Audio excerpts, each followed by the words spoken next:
Dans l'actualité également, dans le cadre du projet Central African Backbone, les travaux du réseau d'interconnexion à la fibre optique Congo-Cameroun sur 347 km ont été lancés le 8 août dernier à Ntam, frontière Cameroun-Congo.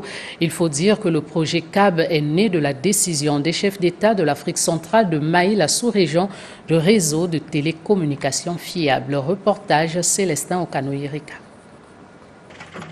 Les travaux de construction du réseau d'interconnexion en fibre optique entre le Congo et le Cameroun se réalisent conformément aux orientations édictées par la volonté du président de la République, Denis Sassou Nguesso, de relever les défis liés à l'intégration sous-régionale.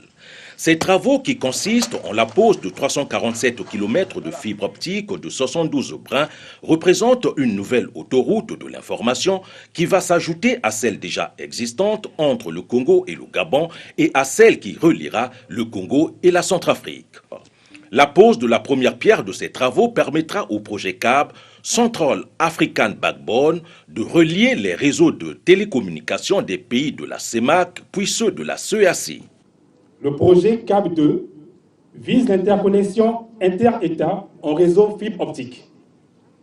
Ce projet se met en œuvre au Congo avec les facilités des pouvoirs publics. C'est pourquoi nous rendons un vibrant hommage à Monsieur le Président de la République, Denis Sassou Nguesso, et à son gouvernement pour le soutien constant à la réalisation de ce projet. Ces travaux se réalise avec le concours de la Banque africaine de développement. Le projet CAB vise entre autres à briser la fracture numérique, renforcer l'intégration en Afrique centrale, créer un climat favorable au développement de l'économie numérique et booster la productivité des entreprises. Aujourd'hui, on parle de plus en plus de nouvelles technologies de l'information et de la communication.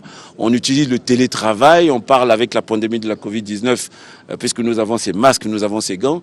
On parle des visioconférences, évidemment. La base de tout cela, ce sont les infrastructures critiques. Et ici, c'est une infrastructure critique que nous sommes en train de construire pour relier le Congo et le Cameroun. Donc voilà, nous sommes venus accomplir seulement une feuille de route. La feuille de route du chef de l'État. Dans son projet de société, il a dit il faut arrimer le Congo au développement de l'économie numérique. Mais on ne peut pas parler de l'économie numérique si on n'a pas la base de l'économie numérique. Et la base, je ne cesse de le dire, ce sont les infrastructures. Ce projet a bénéficié pour sa mise en œuvre de l'implication de Huawei pour la fourniture et l'installation des équipements de transmission et d'énergie, de China Communication Services International pour le génie civil et le groupement Globotech MG Telecom pour le suivi et le contrôle des travaux.